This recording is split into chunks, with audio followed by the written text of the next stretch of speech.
Hello, and welcome to episode 7 of the Lost Decades podcast, covering the years 1860 BC to 1830 BC. So we're doing 30 years this episode for the first time, our first ever 30 episode, 3 year, 30-year episode. It's late. It's almost 10 p.m. On the East Coast, so. Or almost 7 if you're in a regular part of the world. Your time zone. So this episode, I would say, is we're wrapping up the Isin-Larsa period, and we just really have a lot of kings. We're gonna not make it an episode of just listing off random names and saying they didn't do anything. We're gonna try to do that as little as possible, but that is a lot of what's going on. We got these little city-states fighting, and no one is holding on to much power for very long. So it's scrabbling for power. But before we get there, we're going to start in Egypt, which is a lot steadier. I would say it's actually kind of the opposite, which Egypt tends to be more like this, but we've really got two back-to-back long reigns and, holding a lot of land, and just kind of doing their Egyptian stuff. Yeah. And I did look it up because we mentioned it last episode before we jump in, and it kind of literally leads us into Egypt in a certain way. But in 2000 BC, according to the Wikipedia page for Abraham, is according to the Bible. So literally in the Bible, it says in 2000 BC, Abraham journeyed from Ur of the Chaldees, which I'm not sure what that means, in Mesopotamia to Canaan. Canaan? Are we saying Canaan? Canaan? I'm used to hearing it Canaan, but I don't know what's actually it's Canaan. And traveling with his wife Sarah and nephew Lot, he settled in Haran, somewhere in Canaan, before migrating to Shechem and Hebron. Oh, right. So he stopped in Canaan. Then it was like a drought, so he kept going, I think, into Egypt, but then he turned back. Oh, I have the map. Sorry, I forgot I have this map for our video watchers. Then he goes up really far north in Mesopotamia to Haran, and then goes south into Egypt, and then, yeah. So anyway, it was in 2000. So according to the Bible, by now in the 1860s to 1830s, like we said, is when some Canaanites are coming into Egypt, and we'll hear more about them. But first up, we still have Senusret III, who had started in our last episode, but do you have anything you want to say? Why don't you kick off Senusret III? Just to we covered most of what he did, but to go over some of the other key things, is one of his big things was that land reclamation in the Fayum Oasis. He made it kind of like a little paradise is maybe the wrong word, but it was a very desirable place to live, had a lot of productivity in terms of agriculture, had a lot of building projects and stuff like that. And he also helped pacify Nubia, which had been something the previous kings had been doing, but he traveled further down to the Third Cataract and essentially took all of that, and it led to a huge mining and kind of gold boom in the city. Or not the city, sorry. Silver was worth more than gold. Yeah, which was an interesting concept, because I guess it's all relative. Even if globally gold is more rare than silver, if you're producing, 10 times more gold than you are silver, then silver's the rare thing. But really what you want is tin. Yes. And some as we talked about, most of it was coming from Elam, at least for these regions. Right. So, yeah, that's the main thing. He was very much like a warlord kind of conqueror. Mm-hmm. He was liked by the people, at least. We're past the kings of the previous kings of the dynasty who were there kind of try to solidify their power and people rebelling and fighting. We're now into the two kings that are essentially at the height of this middle kingdom. Yeah. And again, they're loving the co-regency. So then his son Senusret III brought his Amenemhat III? Well, if you were talking about regency, I just meant, Senusret III brought his son Amenemhat III as co-regent. And how long that happened for 20 years. Really? Okay, wow. See, That's what I I couldn't. saw. No, no, no. I believe you. I didn't find the info on how long he was co-regent, so that's crazy. Yeah, and Which would you say actually that? tracks with how then I heard about Amenemhat the Third.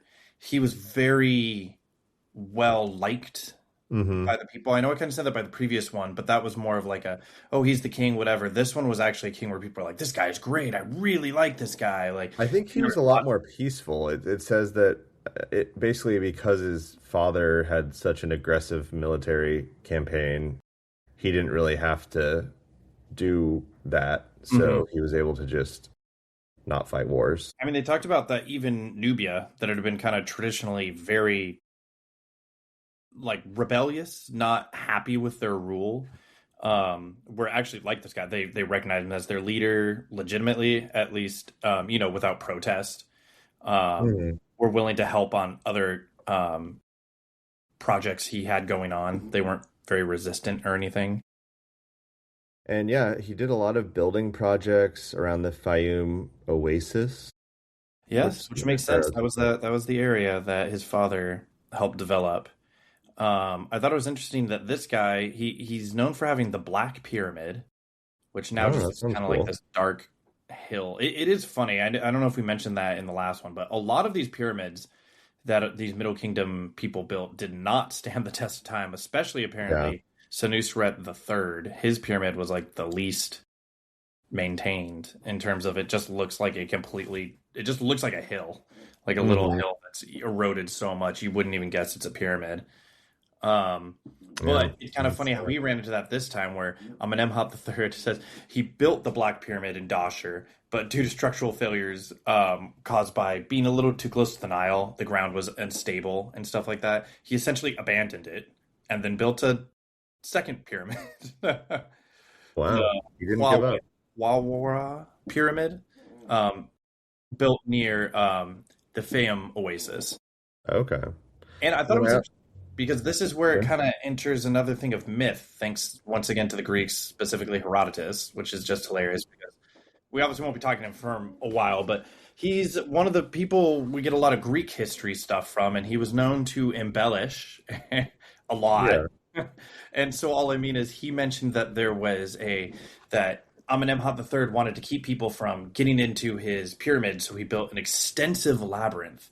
And according to Herodotus, it had over 3,000 rooms, and it was a giant thing that no one had ever gotten through if they weren't the royal family who knew the way through.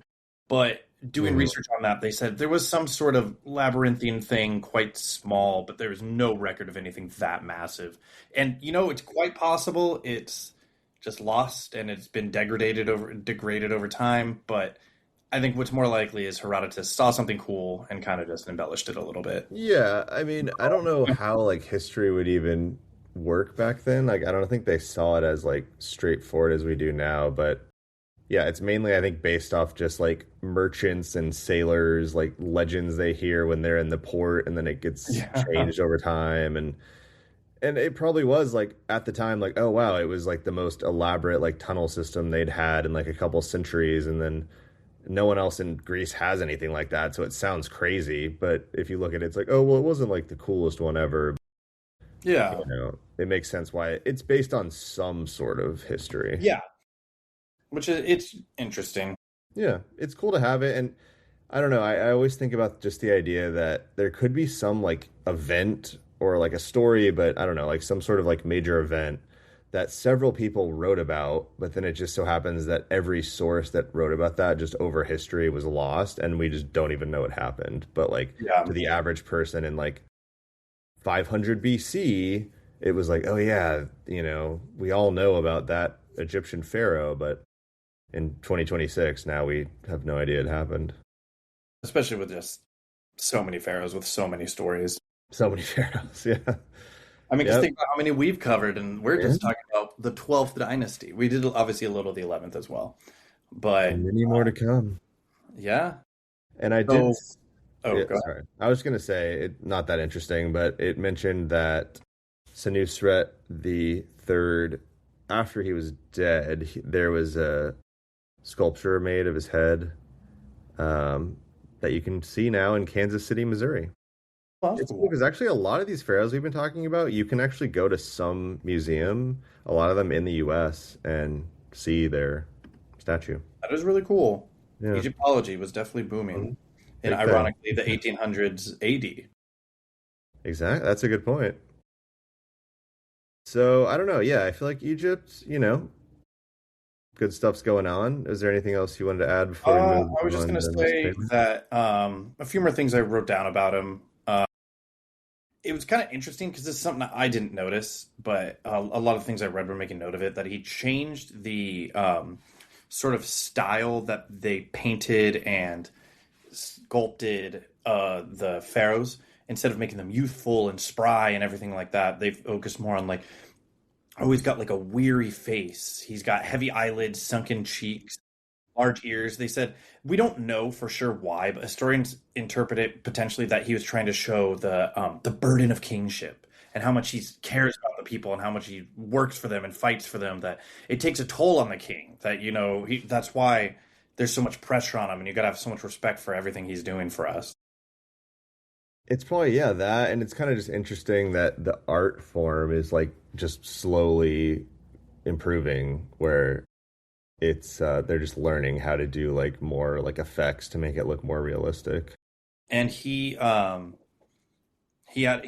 like his father, had a lot of people moving into the realm, specifically from the sorry, I lost it, the region, the Lion or no?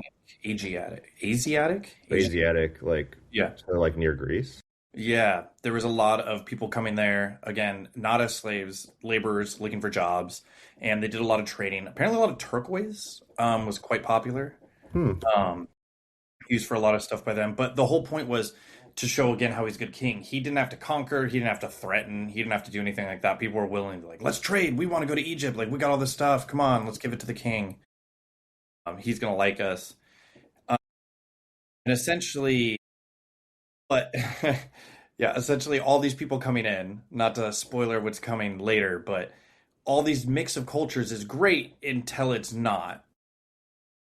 Later down the line, it kind of leads to the second intermittent period. Ooh, He's essentially, this is Amenemhat the Third is like the last great king, because really? after Okay. that I mean it's a little bit past, so we can talk about it next episode. But All right. not the last great king of Egypt, but of this dynasty. There's only two Yeah, that follow, and they are, let's just say, not so not good. great. Yeah, I So know.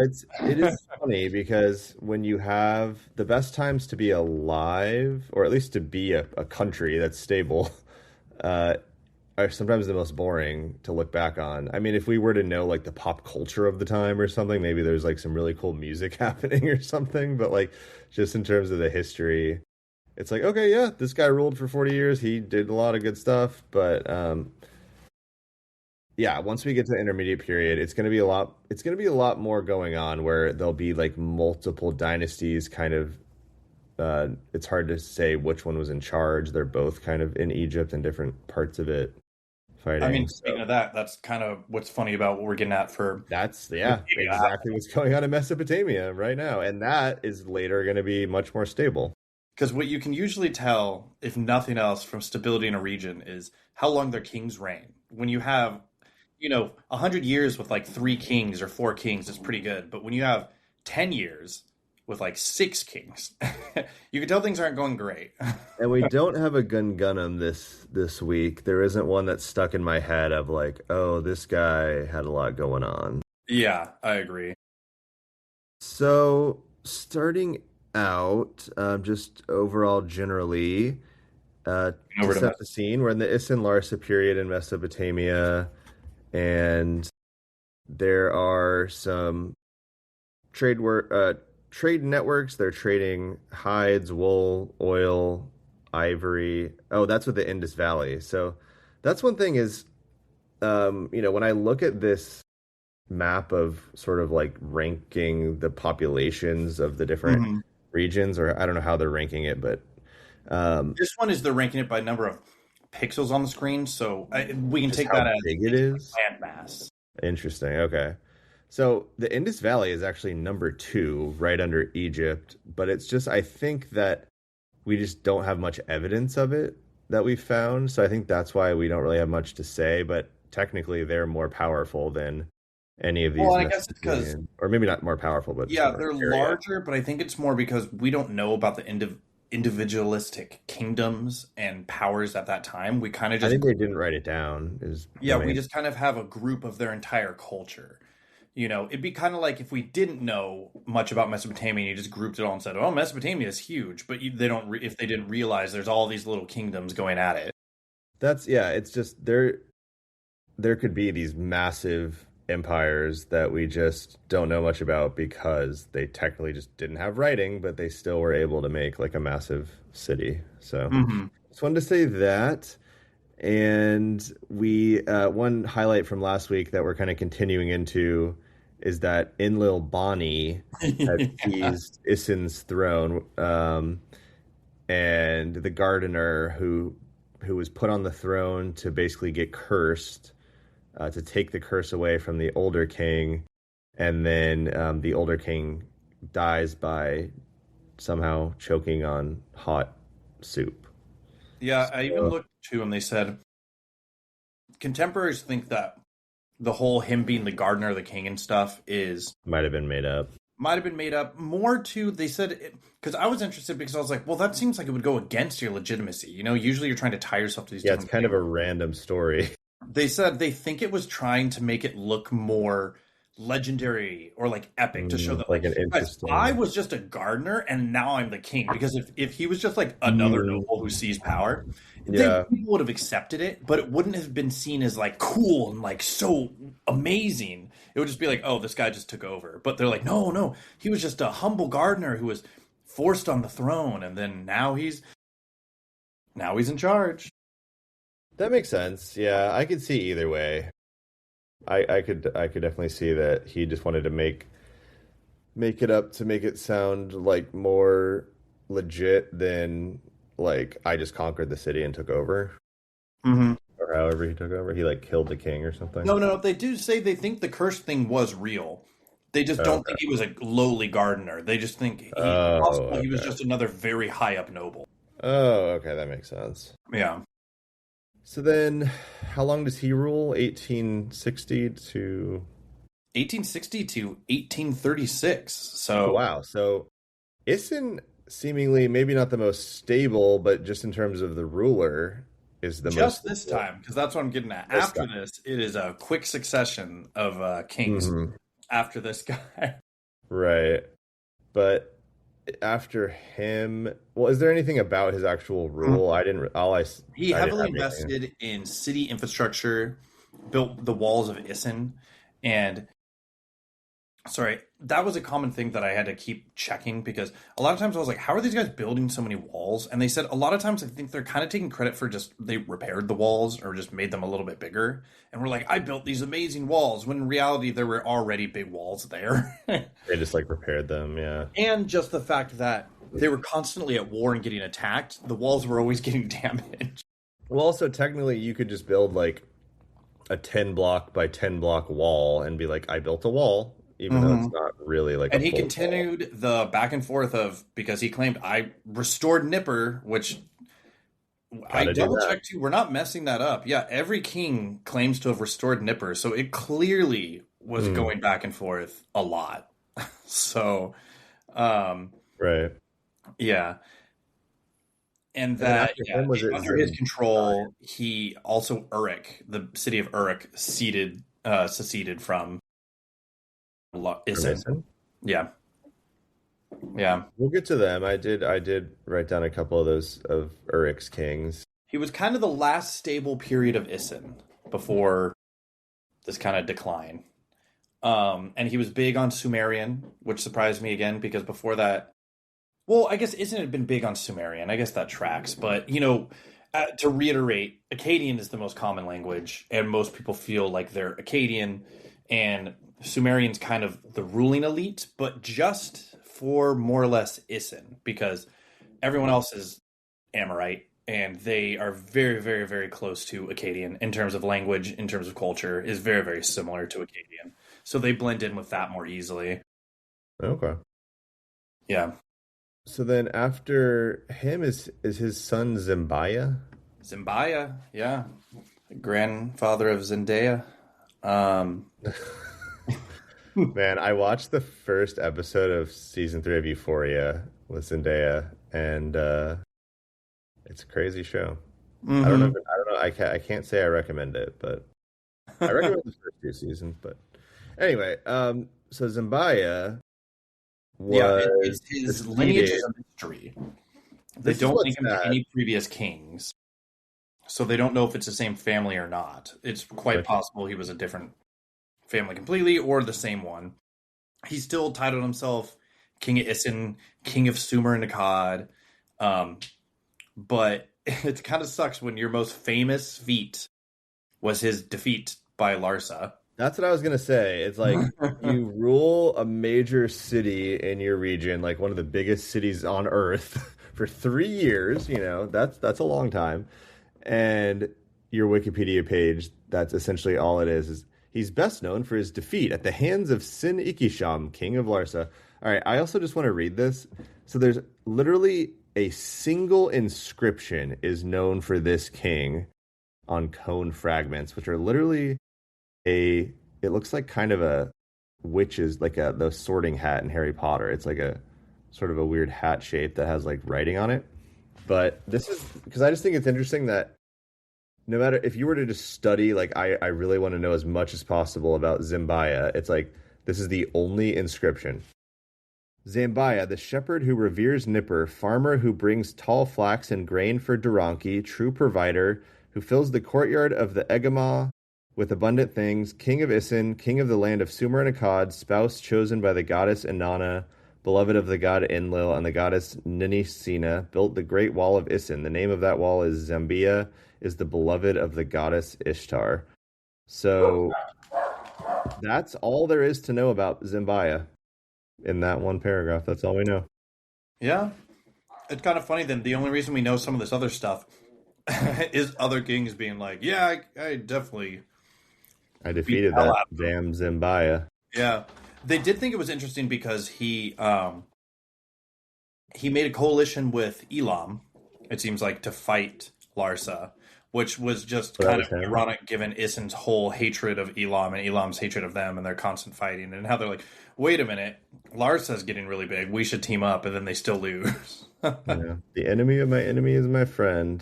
hmm And then this kind of marks the downfall of Isin. I know we mentioned that before, but I mean, this really is like it's pretty much just losing city after city after city after this. Like they just don't.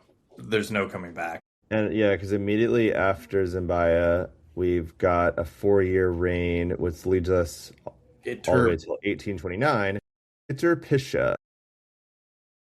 And let's see, for him, They said one of the reasons they don't think there's much about him and the previous one is because there's been so much decline in the city. There's not really a lot of free time for them to be like, oh, look at like here's all my great administrative changes and here's all my like building projects and all this stuff. Because one, they had short reigns, but two, they're just putting out fires at this point.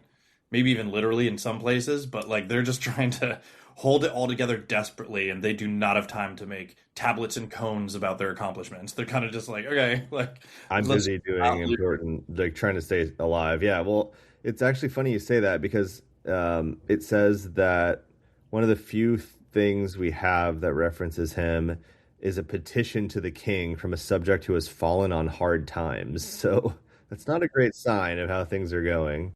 yeah.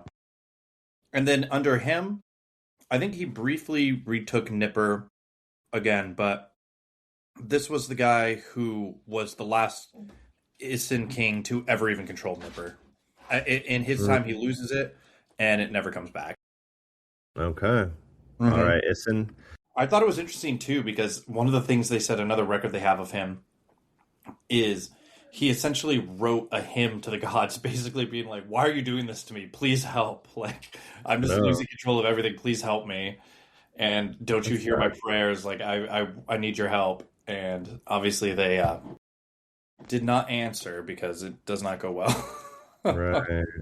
Okay, the thoughts and prayers didn't work. Well, I was thinking about it's kind of funny how we've been saying the words Isin and Larsa so many times for the past couple episodes, but pretty soon we won't really ever say those again. Hmm. It'll be the end. I like that we're at least living up. We keep mentioning this as the Isin-Larsa period, and I feel like we've proven that. Yeah, it makes sense why it's called that. You When you say those dig into names the a history, lot. you're like, oh, I get it. I get why it's called that now. Well, now, yeah, and we're in the Larsa part for sure. So, in Larsa from 1866 to 1850, so solid 16 years, carrying over from our last episode, is Nuradad. Yeah. He, And all I know is he's a contemporary of Samulael of Babylon. yeah. Is that all we I know? mean, some of the things I found was he obviously he was focusing on maintaining the established borders of his predecessors. Essentially, I thought it was funny because it says he's trying to keep out nomadic groups from taking over different cities and coming to power, which is just so ironic given that that's how he came to power. Like, just was like a nomadic tribe that pushed out the locals and then took over. And now he's like, oh my God, they're doing it to me. I can't believe it. Um, he rebuilt one of the temples to the god Enki Classic. in Eridu. And he constructed a massive palace in Larsa, trying to symbolize his stability and wealth. But All right. obviously, this was kind of what's it called? Like, putting paint over the problem because things Mm, were not going well. Granted, as we're talking about how Larsa's doing well, it seems like more from a dynastic standpoint, things are not going well. There's a lot of other people vying for control of this newly growing empire, maybe we can call it that. It's probably still just a kingdom. Um, mm. yeah. But And it's, again, it's the center of power, yeah. yeah. I still thought it was funny too that once again he's also like, oh, I'm just a shepherd, I care They love about. being shepherds. Yeah, they love being shepherds. It's funny to think about that when we cross that with more middle-aged kings and stuff like that, or even just the ancient ones, I guess, going into Rome and stuff. How their whole thing is like, wow, I'm so kingly. Like, look at all my gold, look at all this. Right. But back then, they're kind of the opposite. They're like, whoa, no, I'm just a shepherd. I don't know what you guys like. I'm just like you. I'm just a That's common. actually, yeah, that is really funny too, because when the Romans started calling themselves emperors, they were using it to try to not sound too full of themselves because it meant Okay. more like commander. It was like, oh, I'm just like a really good fighter. But Hmm. then in your other European countries later, when they wanted to sound really powerful, they're like, I'm an emperor. I'm even stronger than a king. Yeah. So it's funny how, yeah, the original people are trying to be chill, but then the later people, the meaning gets changed. Yeah. That's kind of the Well, end of him. yeah, then after him, it's Sin Idinum. Sin Idinam. He Uh, ruled from 1850 to 1843, so 7 years. he, like Senustret, actually went and kind of. It says he kind of dredged up the Tigris River. He basically made a whole new plot of area for a lot more growth, and so it allowed for a lot more wealth and trade to come into the region, more roads and stuff like that. Helped with some of the flooding and things that really just stabilized, maybe stabilized is the wrong word, but brought in new prosperity to the region. He also built a massive wall around the city. Again, when I looked into these, they keep saying they're building walls, but walls were there. So I think what they mean is they increase the wall size, its grandeur, and stuff like that. Yeah, they're Again, take these with a grain of salt. They're not just building these giant walls from scratch every single they're just generation. like fortifying the wall. Yeah. Yeah. Um, he again. This is the one who defeated the coalition. Um, I have that he fought against Babylon in year four, Ibrat and Malgium in year five, and Eshnuna in year six. well, you're Is that right. This isn't. correct? Yeah, that is my fault. This isn't the coalition from Isin, though. Yeah, he's fighting off Babylon. And again, Babylon's still more of a regional power at this point. I don't want to make Babylon sound too strong. It's obviously getting big in the future, but for now, it's just a regional power. But it's showing its power here that even Larsa, controlling most of Sumer and parts of Akkad, is able to be like threatened by Babylon. I think that's what's kind of fun about this time period is these are the most powerful like areas in the world at this time, but they're still just basically a city or like maybe like a collection of cities that are connected and all this kind of stuff. But you can be on top, but it's so tentative. Whereas like nowadays, or even, a couple hundred years ago, it's like if you were the most powerful country in the world, it was pretty hard to just instantly like fall down a couple rungs. It's like you're more stable. So that's what's kind of fun is Larsa can be on top, and then literally 2 years later they're just done. Like the city doesn't even Yeah. exist anymore. Like they abandoned the city.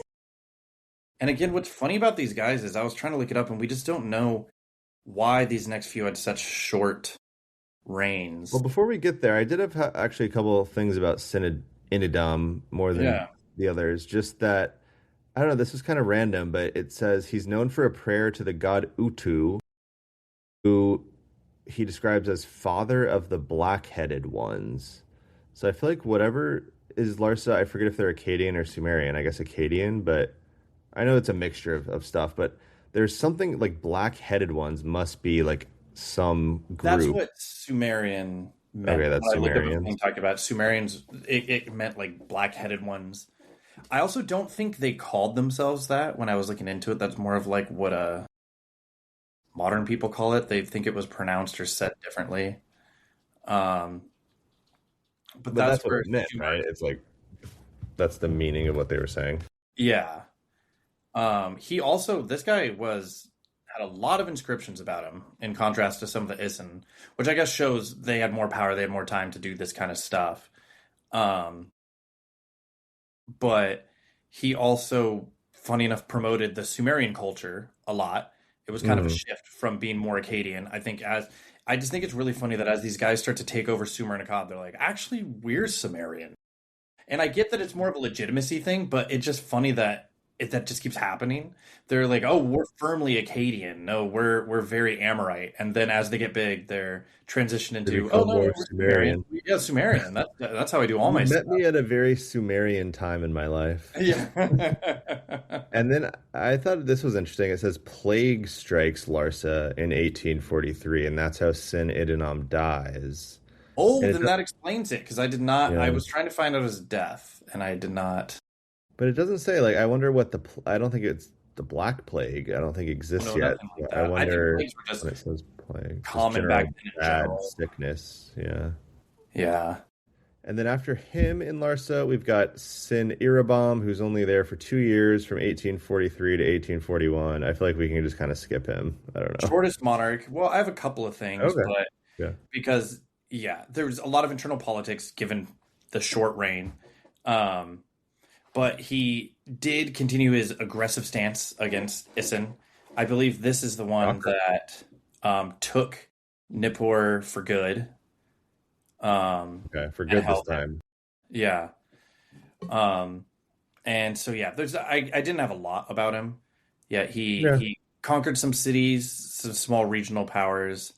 All right. But he really was he saw that Babylon was becoming an issue and was really trying to push back against them, but didn't really live long enough to do much Do about anything about it. it.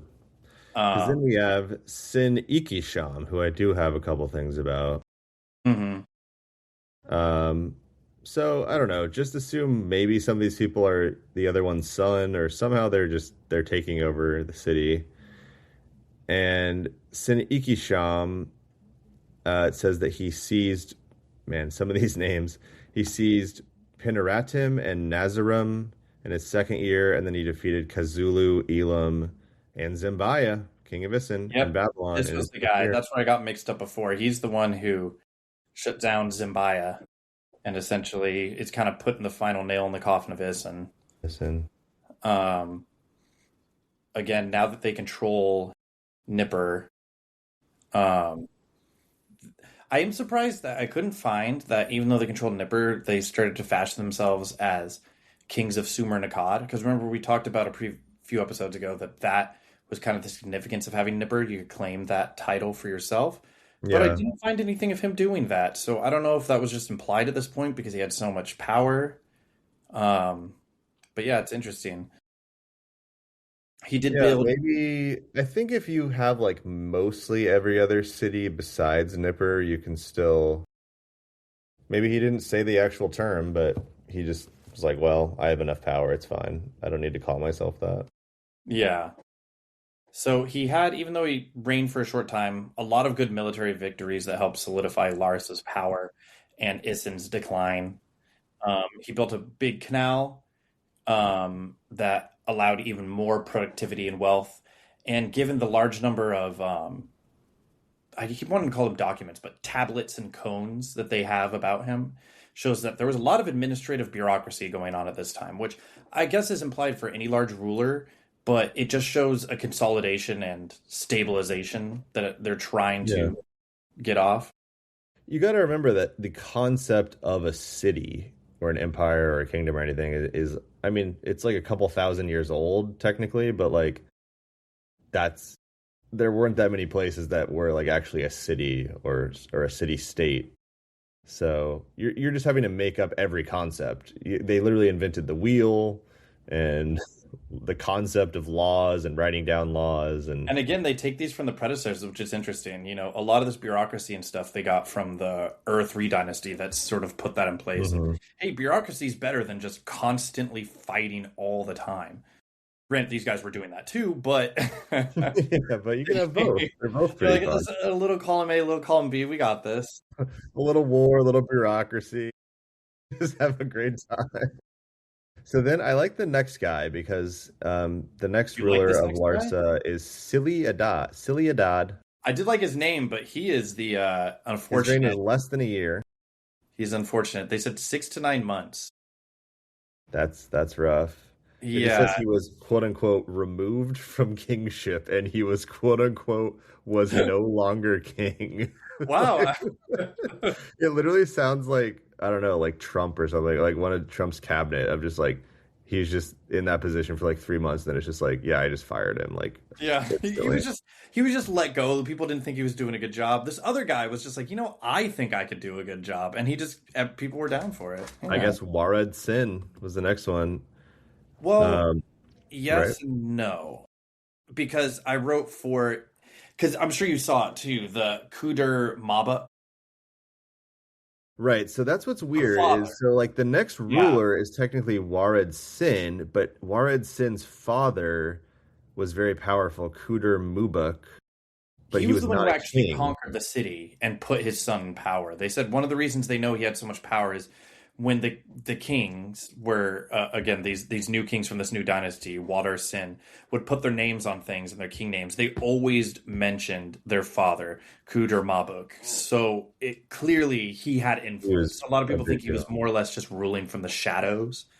I wonder Um, why he wouldn't just be like, I'm the king though. Was he like old or That something? I couldn't find anything, and a lot of people don't know other than it seemed like maybe he just wanted to focus on military conquest and he'd rather his sons do the bureaucratic stuff and just kind of stay in the city and handle that. Because he wanted to remain the military and tribal leader because he was the leader of a huge confederation of Amorites, which ironically enough, I didn't realize this, but they mentioned this. His name is very Elamite in fashion culture. So they said he must have some ties to Elam, but they don't really know much because he was clearly an Amorite leader of an Amorite tribe, several Amorite tribes. Weird. And Yeah, those are on like opposite sides of Mesopotamia. but remember they were running rampant True, through. Amorites and Elamites are running all over the place. That's the thing Yeah, is yeah, it's almost like being like how Napoleon was technically not French. What was it? He was from like some region that was not technically French. I can't remember. yeah. I But don't remember. I'll be it's honest, just but yeah, there's different like details with that his stuff. children were kind of puppets. But yeah, this was their dynastic takeover that leads to essentially Larsa's peak. And he pretty much more or less unified the South. Obviously, doesn't have Isin, but as you can tell on the map, Isin's a little bit further up. So he controls most of southern Sumer. Right, that might be all. I will be honest. I've looked at it a lot, but it's hard for me to tell the borderline between Sumer and Akkad. I think that's why they Yeah, call them both the it's same. big. Yeah. So um, wait, so Cooter Mubuk conquered Larsa, but then gave Yes. it to his son. And the thing is, he did conquer it. I just don't know if that phrasing's poor because it wasn't like it was a new dynasty and stuff, but they didn't come in and just conquer the whole region. It seemed like they sort of got rid of the king, pushed themselves into kingship, and just said, "We're in charge now," which I know sounds the same as Yeah, I conquering, think he but was it's like a not like they. military commander because I think he was. It says he also led a number of military campaigns for Larsa, especially during the reign of Rimsin. He restored whatever. Maybe he was like a really powerful military commander that like put his son on the throne or something. And then his daughter ended up being the priestess at which was obviously like another way of consolidating power over that time. I mean, the stuff I found called Waddenson the Boy King. So he clearly was young-ish, at least for the time. Again, I know people didn't live that long back then. I mean, well, there's some exceptions. We had some long leaders, but um, yeah, he pretty much ruled from the shadows as his son, and then eventually his other son rule over Larsa. But that's why I wanted to put emphasis on not really conquered per se, because this wasn't a big shift other than the dynasty. It seemed like daily lives of people stayed the same. There wasn't some massive war. It's sort of like he just kind of came in and said, "I'm in charge now," and it just sort of happened. Yeah, But interesting he guy. I helped. would say he's the Gungunum of this episode, the main character. Yeah. Maybe we should have a main character of each episode, and I feel like the main character of this episode is Kudur Mabuk, Yeah. Kudur Mabuk. And so he helped stabilize their borders. Obviously, Isin wasn't much of a threat anymore. They were still dealing with it, but their focus also was on Babylon. They could see Well, it rising. I Yeah. was just gonna say Babylon. Yeah, we're going back. So what was going on in Babylon was we had Sumulael back in from all the way from 1880 to 1845. So we had mentioned him last time, but he's ruling all the way till 1845. Um, He's the second king of the Babylonian dynasty, so that's how early we are in Babylon. and then uh, after, is there anything you wanted to say? Because then after him is Sabium. his main thing was I was just going to say how he helped finish consolidating Kish and conquering Kazalu. Um, and the big thing I thought was funny because I was like, Kazalu, I remember that before. And yeah, Larsa did capture it, but then Babylon ends up capturing it because they didn't want Larsa to use it as a launching point for further invasions into Babylon. So it shows that they were smart thinkers. They could see what was down the road. And he, again, Shamu La'el, also helped elevate Marduk as the chief deity of Babylon. Now, granted, his father did that too, but he helped really solidify it where people were seeing him as a powerful force, a powerful pantheon member. All right. So then, yeah, Sabium from 1845 to 1831. He's an Amorite king. And from 1845 to 1831. He took it from a minor city state to a regional power. That's what I wrote down in terms of its growth. Because again, Babylon, as much as we know about the future, is small at this point, but he at least got it to a point where Larsa and Isin are like, hey, we got to look out for There's this something guy. going on over here. These guys are really getting big. We're too busy fighting each other. A Yeah. third player has entered the game. Yeah, that's what it is basically. It's an Amorite kingdom that's kind of in the area of Babylon, but it's not even that like Babylon is necessarily the capital. It's just like one of the cities within it. Yeah, and he helped build a big temple complex to Marduk. Now, granted, there was a temple obviously already there, but he pushed it over the edge to make this big complex to show that, we are with Marduk, that he stands with us. And I think we should start doing what the Mesopotamians did, and instead of being 2026, it should be like the year that Sora AI was shut down. Yeah. Except for us, too much stuff is happening, right? Yeah, that would be The impossible. month where, or the day where this happens. In the book Infinite Jest, they do this thing where every year is sponsored by a different company. So it's like the year of like Tide Pods. That's really funny. So yeah, Sabium. I know he had the year of the city wall of Kazulu was destroyed, and the year the army of Larsa was smitten by weapons. Yep. So those Again, are he 4 years. he pushed them back because Cthulhu was controlled by Larsa, which who had taken it from someone else. So, and again, the key thing too was Kozlu was the place where Babylon, the original Babylon dynasty, came from. They left from there and established their own small little city.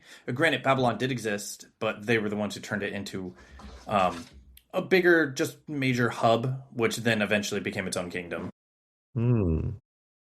And then this is what I think you mentioned earlier, where Ashuna teamed up with Larsa and Uruk against Sabium of Babylon and his ally Nerebtum. Did you see Mhm. that anywhere?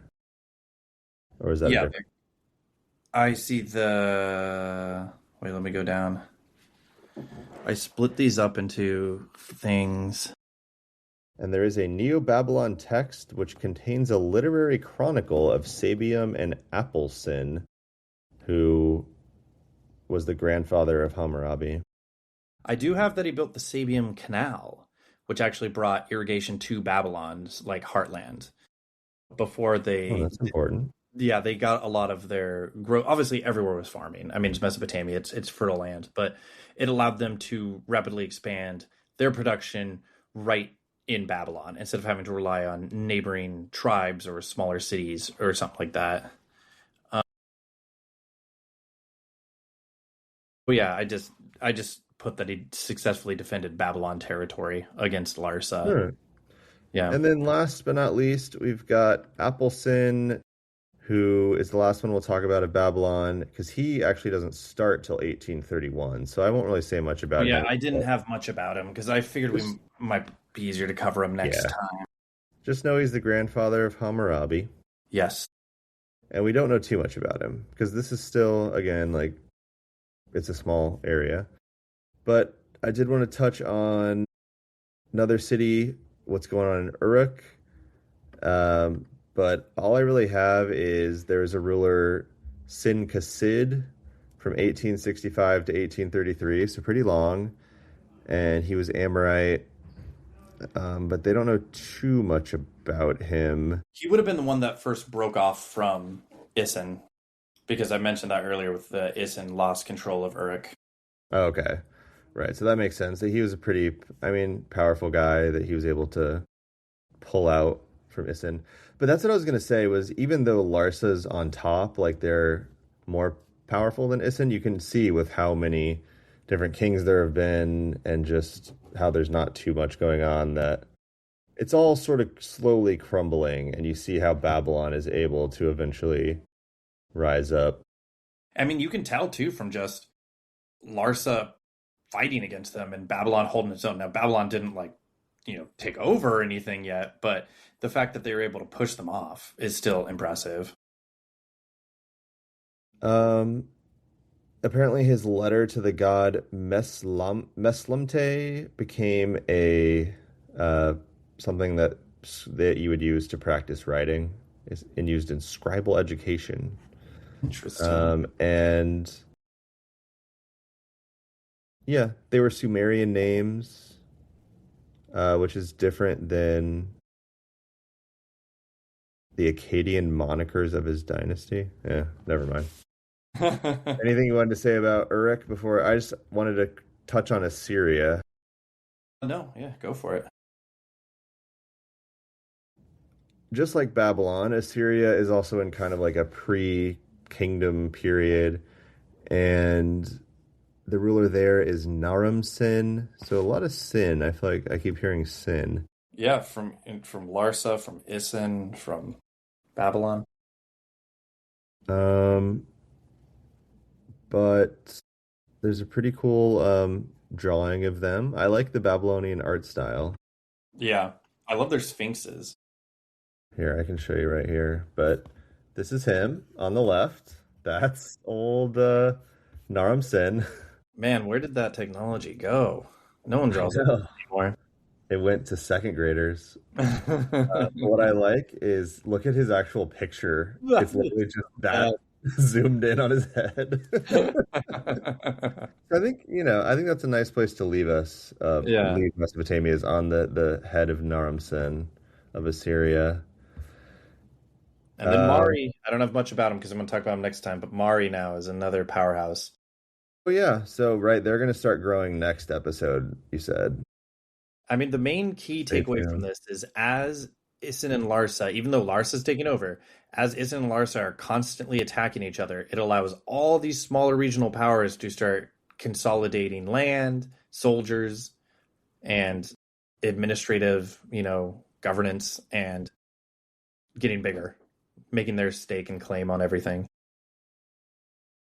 And it's kind of ironic, I guess, that it's like Egypt is in a pretty stable, like Middle Kingdom kind of peak, and then Mesopotamia is really in kind of a random period that people don't usually talk about. And right around when Egypt is gonna get more chaotic and divided, Mesopotamia is gonna get more united with Babylon and Hmm. everything. So interesting to note, but I don't know. Sometimes I like a nice episode like this one where we're sort of just we're just in it, We're fully There were a lot of kings. I had to research a lot of kings. a lot of names. We're getting better with our names, and I'm starting to kind of feel out like the different like you can kind of tell who's maybe Sumerian or Akkadian or like Elamite.